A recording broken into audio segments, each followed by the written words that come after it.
नमस्कार, मैं हूं आपके साथ रोहित और आप देख रहे हैं एनएफ न्यूज। बीजेपी 2024 जीतने के लिए पूरी तरीके से तैयार है। अब किनारा है अब की बार 400 पार और इसीलिए बीजेपी ने अपनी पहली लिस्ट भी जारी कर दी। 195 उम्मीदवारों के नाम का ऐलान किया गया। हालांकि आसनसोल से भोजपुरी सुपरस्टार पवन सिंह को उम्मीदवार बनाया गया था, लेकिन उन्होंने अपना नाम अब वापस ले लिया है। ऐसे में 2024 में किस तरीके से बीजेपी की तैयारी है और जीतने का प्लान क्या है, कौन सी ऐसी योजनाएं पिछले 5-10 सालों में रही जिसकी वजह से बीजेपी जनता के बीच में जाएगी और एक बार हैट्रिक फिर से लगाने की अपनी तैयारी कर रही है। इन्हीं मुद्दों पर चर्चा करने के लिए हमारे साथ बीजेपी के लीडर खेमचंद्र शर्मा जी हैं। आपका बहुत बहुत स्वागत है सर एनएफ न्यूज पर। सर नमस्कार, जय हिंद, जय श्री राम। सबसे पहला सवाल यही है कि 2024 अब की बार 400 पार, ये किस आधार पर आप लोग कह रहे हैं? देखिए, अब की बार 400 पार हम लोग काम के आधार पे कह रहे हैं। आदरणीय प्राइम मिनिस्टर मोदी जी ने जो विकास किया है, जिस तरीके से उन्होंने सेवा की, उसके आधार पे कह रहे हैं। और उसके आधार पे जहां भी आदरणीय प्राइम मिनिस्टर मोदी जी जा रहे हैं, जहां भी हम कार्यकर्ता जा रहे हैं, वहां पे मैं काम गिनाते चलिए। मैं आता हूं उस पर, एक बस कॉन्टेक्स्ट सेट कर रहा हूं कि हम इवन प्राइम मिनिस्टर साहब जाते हैं, वहां पे लाखों की भीड़ नहीं होती। इवन आम कार्यकर्ता भी भारतीय जनता पार्टी का जाता है तो वहां पे भी प्यार मिलता है, अपार समर्थन मिलता है। क्योंकि आदरणीय प्राइम मिनिस्टर मोदी जी की जो आप योजना की बात करते हैं, तो सबसे प्रमुख योजना पीएम किसान योजना, लगभग 2,80,000 करोड़ रुपए ऑलरेडी डिस्बर्स हो चुका है और उसमें 11 करोड़ से ज्यादा किसानों को लाभ मिल रहा है। और मैं आपको बता दूं, 80 to 90% जो किसान है वो छोटे किसान है और उनके लिए 6,000 रुपए काफी होता है। उसमें उनकी सिंचाई हो जाती है, बुवाई हो जाती है, उनकी कटाई हो जाती है। तो जो बेसिक नीड है उसके लिए हाथ फैलाने की जरूरत नहीं है, किसी से पैसे मांगने की जरूरत नहीं है। नहीं, जो धरना कर रहे हैं कुछ किसान, हमारे यहाँ जैसे बताया 11 करोड़ किसान, इसका मतलब 55 से 60 लाख, 55 से 60 करोड़ के आसपास किसान परिवार बनते हैं या किसान बनते हैं पूरे। तो अब यहाँ पे जो बैठे हैं, कितने लोग बैठे हैं? वो थोड़े से लोग बैठे हैं। तो उनकी भी समस्या उसको भी सुना जा रहा है, ऐसा नहीं कि नहीं सुना जा रहा है। उसके बाद पहले किसानों की जो फसल है खराब हो जाती थी, उसका कोई भी भुगतान या कोई भी कंपनसेशन सही से नहीं मिलता था। अब फसल बीमा के माध्यम से पूरा कंपनसेशन मिलता है। कोई भी आपदा आ जाए, नेचुरल आपदा आ जाए या फिर किसी वजह से जैसे आग लग जाती थी खेतों में, तो पूरा कंपनसेशन आज मिलता है। ठीक। और पूरा कंपनसेशन मिलने की वजह से किसान को किसी भी तरीके से दुख दर्द उठाने की जरूरत नहीं है। तीसरा, किसान को अपने मैं भी आ रहा हूं, किसान को अपनी जरूरत के हिसाब से खेती के लिए दूसरों के सामने हाथ फैला के 2%, 3%, 4% जो ब्याज लेना पड़ता था, उसको बहुत ही नॉमिनल रेट पे, रेट ऑफ इंटरेस्ट पे किसान को किसान क्रेडिट कार्ड के माध्यम से सपोर्ट दी जाती है। जितना पैसा उनको चाहिए वो पैसा दिया जाता है और वो अगर टाइम पे चुकाते हैं तो उसमें भी सब्सिडी दी जाती है। तो इससे किसान बहुत ज्यादा एम्पावर हुआ है। ठीक है। किसान की खाद को हम लोगों ने प्रचुर मात्रा में दिया है। पहले खाद इसके अलावा और कौन से काम जो पिछले 10 साल में इसके अलावा लेकर जाएंगे? देखिए, किसान का मैंने बात किया। इसके बाद अगर हम गांव में चले जाएं तो गरीब जिनके पास खेती नहीं है, तो खेती नहीं होने के बावजूद उनके जो धंधे हैं, जैसे पशुपालन है, मछली पालन है, उसको भी हम लोगों ने फार्मिंग सेक्टर में दिया और उसी तरीके की फैसिलिटी दे रहे हैं। अब आदमी को स्वास्थ्य की चिंता होती है कि भाई कोई दिक्कत आ गई, कोई परेशानी हो गई, तो कहाँ जाएंगे, किसके सामने हाथ फैलाएंगे? तो आदरणीय प्राइम मिनिस्टर मोदी जी ने आयुष्मान भारत कार्ड, जिसमें करोड़ों लोगों ने लाभ लिया है और 30 करोड़ से ज्यादा कार्ड इस समय बढ़ चुके हैं। और वो गारंटी है, वो मोदी जी की गारंटी है कि 5 लाख रुपए तक का इलाज आपको कहीं भी, किसी भी हॉस्पिटल में, किसी भी जगह मिलेगा। और उससे बहुत ही खुशी की लहर लोगों में है। अब स्वास्थ्य अच्छा दे दिया, किसान को मदद कर दी। अब विषय आता है कि भाई जो गरीब लोग हैं, बाई चांस उनको काम नहीं मिल रहा है या कोई घर में दिक्कत हो गई या हारी बीमारी हो गई, तो उनको भोजन की चिंता ना करनी पड़े। तो आदरणीय प्राइम मिनिस्टर मोदी जी की फ्री राशन की जो व्यवस्था है, उस योजना को लगातार हम 2-3 साल से दे रहे हैं, अगले 5 साल तक जारी रहेगी। तो कोई भी भारतीय भूखा ना सोए, ये गारंटी आदरणीय प्राइम मिनिस्टर मोदी जी ने दी है। और ये सबसे बड़ी योजना है पूरे विश्व में, ऐसी बड़ी योजना, ऐसी जी। और इसमें एक छोटा सा बताता हूं, इस योजना का लाभ क्या हो रहा है। ये तो डायरेक्ट है कि कोई भूखा नहीं सो रहा है। भारत में फूड इन्फ्लेशन नहीं है।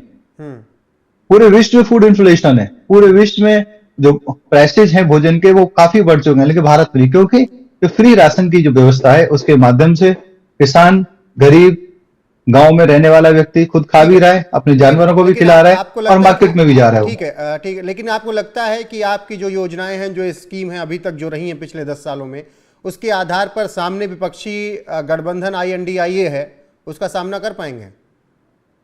बिल्कुल कर पाएंगे।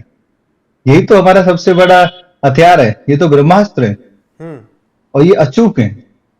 आप हवा में तो कितनी भी बातें कर लो, आदरणीय प्राइम मिनिस्टर मोदी जी ने सपने नहीं देखा, हकीकत बुनी है।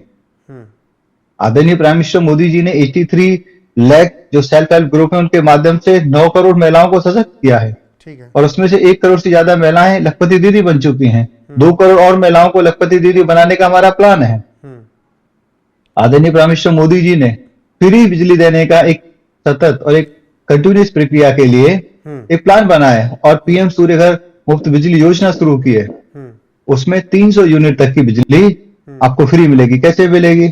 आप अपने घर की छत पे सोलर प्लांट लगवाएंगे, उसके लिए केंद्र सरकार आपको सब्सिडी देगी। 1 वाट तक का लगवा दो 30,000, 2 का लगवा दो 60,000, 3 वाट तक का लगवा दो 78,000 तक आपको सब्सिडी दी जाएगी।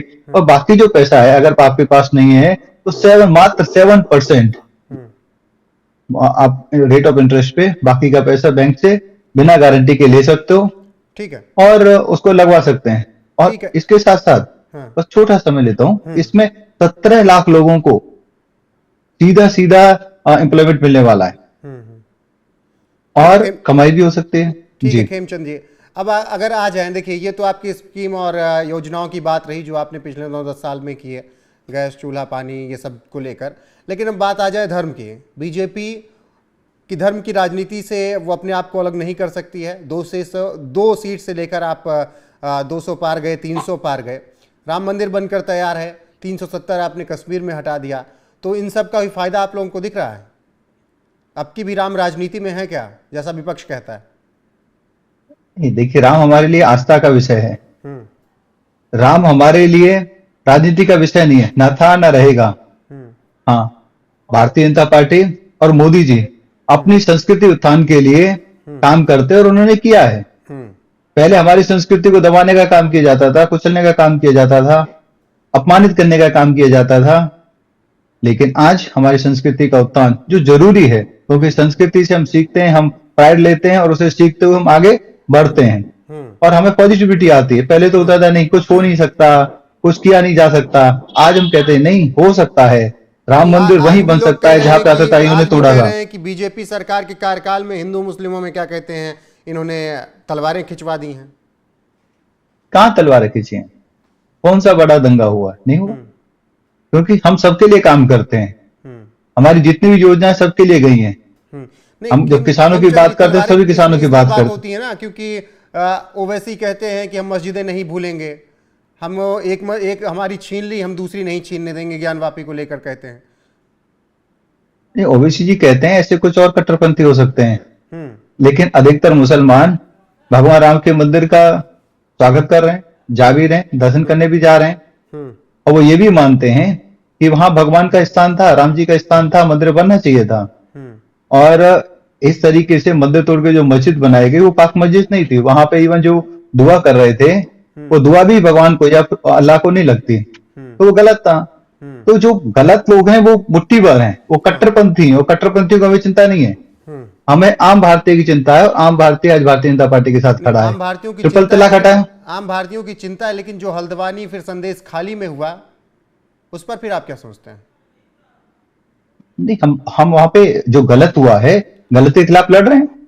संदेश खाली में भारतीय जनता पार्टी का हर कार्यकर्ता लड़ रहा है और वहां पे जो दोषी हैं हम लोगों ने मजबूर कर दिया स्टेट गवर्नमेंट को। स्टेट गवर्नमेंट उनको संरक्षण दे रही थी और आप कह सकते हैं कि स्टेट स्पॉन्सर क्राइम हो रहा था।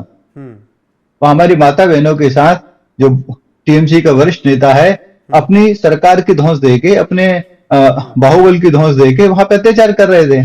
भारतीय जनता पार्टी के कार्यकर्ताओं ने मजबूर कर दिया टीएमसी को, मजबूर कर दिया दीदी को कि भाई वो एक्शन लें, और एक्शन लिया जा रहा है और एक्शन लिया जाएगा। और हमारा कार्यकर्ता जब तक चुप नहीं बैठेगा तब तक एक एक दोषी को पकड़ा ना जाए, उसको सजा ना मिल जाए, और जो पीड़ित हैं उनको कंपनसेशन ना मिल जाए।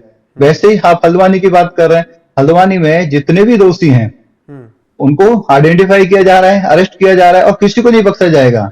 और जो प्रॉपर्टी उन्होंने पब्लिक प्रॉपर्टी को नुकसान पहुंचा है उसका कंपनसेशन भी उनकी प्रॉपर्टी से लिया जाएगा। ये मोदी राज है, सही को आगे बढ़ाया जा रहा है, सम्मानित किया जा रहा है, मौके दिए जा रहे हैं, लेकिन जो गलत है उस पर सख्त कार्रवाई भी की जा रही है। बिल्कुल। अब आ जाए चुनावों को लेकर, पहली लिस्ट आप लोगों की आ गई 195 उम्मीदवारों की, अब 194 ही। पवन सिंह ने अपना नाम वापस ले लिया।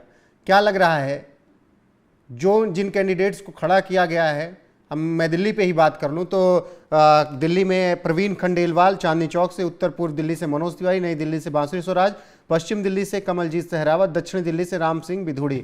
क्या दिक्कत रही जो पिछले सांसदों को आपने रिपीट नहीं किया? इन 5 में से 4 का काट दिया टिकट।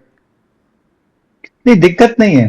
भारतीय जनता पार्टी बहती हुई गंगा है और उसमें पानी आता है, नया पानी आता है, पुराना पानी आगे बढ़ता है।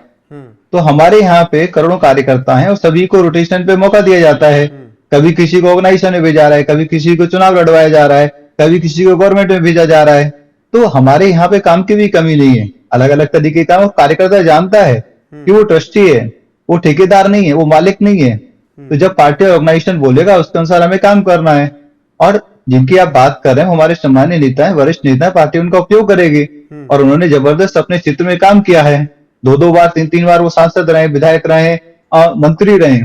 तो ऐसा नहीं कि टिकट ना मिलने से उनका मान सम्मान कम हो गया। और जिनको टिकट दी गई है वो भी बराबर के अच्छे कार्यकर्ता हैं, बहुत अच्छे कार्यकर्ता हैं। और जिस तरीके को टिकट दिया गया उन पर बिल्कुल सवाल नहीं है, ठीक है, वो अच्छे प्रत्याशी हैं। लेकिन अभी गौतम गंभीर तो नए नए खून थे राजनीति में, उनको संन्यास लेना पड़ गया कि वे सक्रिय राजनीति अब बीजेपी के साथ नहीं कर पाएंगे। संन्यास नहीं, देखिए उन्होंने काम किया, अच्छा काम किया। भारतीय जनता पार्टी उसके लिए उनकी शुक्रगुजार है और वो भी भारतीय जनता पार्टी के प्रति उन्होंने अपना ग्रेटिट्यूड एक्सप्रेस किया है। वो प्रोफेशनल है, खिलाड़ी हैं, उनका मन है, मानना है कि भाई वो ज्यादा समय अपने प्रोफेशन में देना चाहते हैं। तो ये तो इंडिविजुअल डिसीजन है और इंडिविजुअल डिसीजन का सम्मान करना ये सभी का एक ड्यूटी है और भारतीय जनता पार्टी उसका सम्मान करती है। ठीक, चलिए अब आ जाए 7 सीटों पर। 5 पर आपने ऐलान कर दिया। आम आदमी पार्टी भी अपना 4 सीटों में ऐलान कर ही रही है, उन्होंने भी अपने प्रत्याशी उतार दिए हैं। लग रहा है फिर से 7 की 7 आएगी या फिर कुछ मुश्किल है दिल्ली में? आएगी, 7 के 7 आएगी, कोई मुश्किल नहीं है, कोई टक्कर में नहीं है। केजरीवाल क्योंकि आदरणीय प्राइम मिनिस्टर मोदी ने काम किया। वो तो मैदान में पहले भी थे, 14 में भी थे, 19 में भी थे, कांग्रेस 14 में भी उनके पास नहीं। कांग्रेस के साथ हो जाए, किसी को भी मिला, नकारात्मक लोगों के साथ मिलने से जनता साथ में नहीं आती। ये नकारात्मक पार्टी के कुछ नेता इकट्ठे हुए हैं, जनता थोड़ी इकट्ठी हुई, ना कार्यकर्ता इकट्ठे हुए हैं। आजीवन आम आदमी पार्टी का कार्यकर्ता, कांग्रेस का कार्यकर्ता मोदी जी को चाहता है। संजय सिंह को, मनीष सिसोदिया किसी लिए ईडी से डरा रहे हैं हमें। जो व्यक्ति बिजली के खंभे पे चढ़ के तार काट देता था वो ईडी और सीबीआई से डरेगा नहीं, क्योंकि वो तब सही था तो ठीक था। अब 10 साल में खूब माल बटोरा है तो अंदर जो कॉन्फिडेंस है वो कॉन्फिडेंस नहीं है। अगर कॉन्फिडेंस होता तो वो नहीं डरते। जिस तरीके से खंभे पे जाके बिजली काट दी, जिस तरीके से धड़ल्ले से पेपर उछाल उछाल के सभी पे आरोप लगाते थे, तो उनको लगता था कि उस समय उनका जो ट्रैक रिकॉर्ड है शायद ठीक है। लेकिन अब शराब से माल बटोरा है, स्कूलों से माल बटोरा है, 5 लाख का कमरा 30 लाख का बनाया है, डीटीसी में जो टेंडर निकाला था उसमें घोटाला किया, पूरी दिल्ली की ग्रीनरी खत्म कर दी, पीडब्ल्यूडी की रोड कंडम्ड है, वहां से घोटाला किया है। अगर कोई मंत्रालय नहीं, कोई साइन नहीं है तो ईडी के सामने से पेश होने से क्यों डर रहे हैं केजरीवाल? ये मंत्रालय और साइन ना होने से जिम्मेदारी थोड़ी हट जाती है। हेड ऑफ द गवर्नमेंट तो सीएम ही होता है। आपने डायरेक्ट जिम्मेदारी नहीं ले रखी, लेकिन हेड ऑफ द गवर्नमेंट तो आप ही हो, आपके पास सारी इंफॉर्मेशन है। आप सिर्फ क्या कर रहे हो, चालाकी से साइन की संजय सिंह की तरह और क्या कहते हैं मनीष सिसोदिया की तरह अंदर चले गए तो मुश्किल हो जाएगा निकलना। नहीं, अंदर तो जाएंगे, आज नहीं तो कल जाएंगे। ये तो सिर्फ दिन देरी हो रही है, लेकिन गलत व्यक्ति पे कार्रवाई जरूर होगी। अगर वो जाते जवाब देते तो अच्छा रहता। नहीं, ये तो कानून बताएगा और इसका मैं जवाब नहीं दे सकता।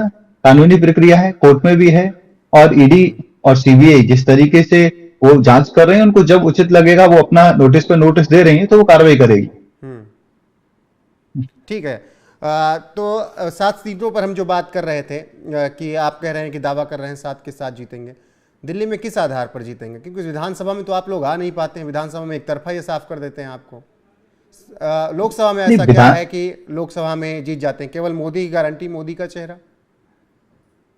नहीं, भारतीय जनता पार्टी लोकसभा में क्योंकि नेता नियत और पूरा ट्रैक रिकॉर्ड वो प्रस्तुत कर रही है और लोग उसको एक्सेप्ट कर रहे हैं, लोग मान रहे हैं कि कोई अल्टरनेटिव नहीं है।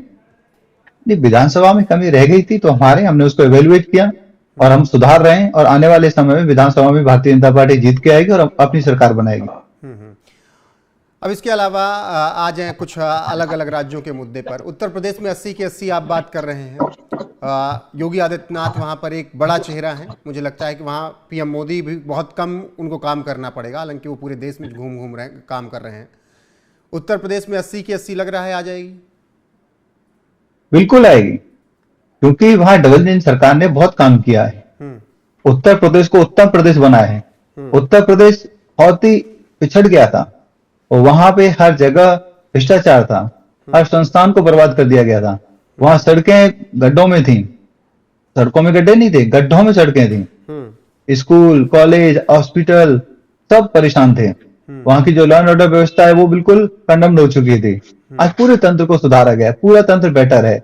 आज आप बेटर हॉस्पिटल देखेंगे, बेटर स्कूल देखेंगे और चमकती हुई रोड देखेंगे, एक बहुत अच्छी सुदृढ़ आप वहां पे लॉ एंड ऑर्डर व्यवस्था देखेंगे और उसी का परिणाम है आज वहां पे जबरदस्त तरीके से इन्वेस्टमेंट हो रही है। बाहर से लोग आ रहे हैं, लोग वहां पे बस रहे हैं, वहां के तीर्थ स्थानों में लोग जाके अपनी इन्वेस्टमेंट कर रहे हैं। कोई होटल खोल रहा है, कोई रेस्टोरेंट खोल रहा है, कोई घर बना रहा है और रहना चाहता है। मैं ब्रजभूमि से आता हूँ, बरसाना से आता हूँ, वहां पे पिछले 5-6 साल में जब से डबल इंजन सरकार है वहां पे हजारों की संख्या में बाहर से लोग आके बस रहे हैं, विदेशों से आगे लोग बस रहे हैं, क्योंकि अब सिक्योरिटी है, स्टेबिलिटी है और वो विश्वास होने की वजह से हम लोग वहां पर रहना चाहते हैं। उत्तर प्रदेश हमेशा से रमणीय स्थान रहा है, लेकिन असुरक्षा की वजह से लोग वहां से भाग रहे थे, अब बस रहे हैं।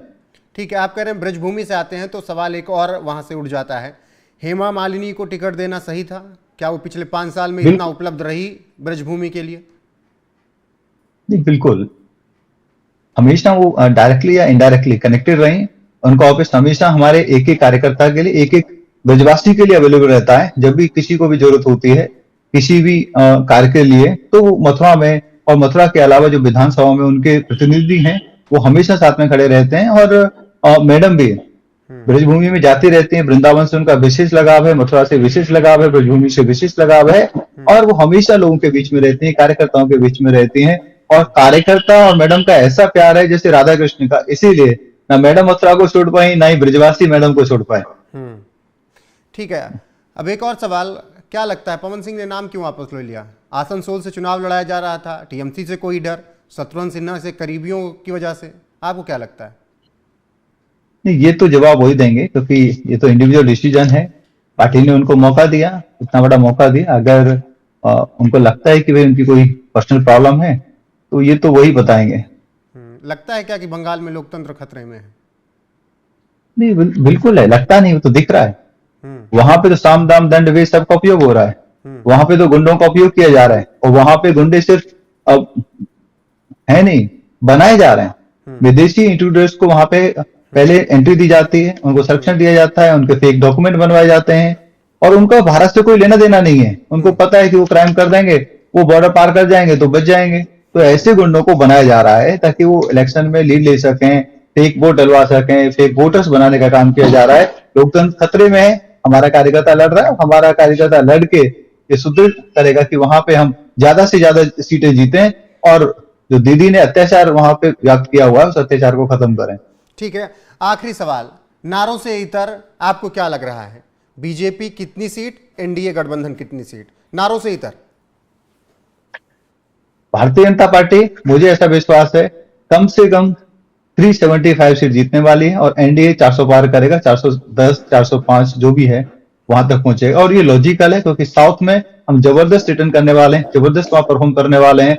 नॉर्थ, वेस्ट, सेंटर, ईस्ट, वहां पे हम लोगों ने पहले से परफॉर्मेंस अच्छी की है। उत्तर प्रदेश में बेटर करने वाले हैं, ये नंबर हम जरूर अचीव करेंगे। ठीक है खेमचंद जी, आपका बातचीत करने के लिए खेमचंद शर्मा जी बहुत बहुत धन्यवाद।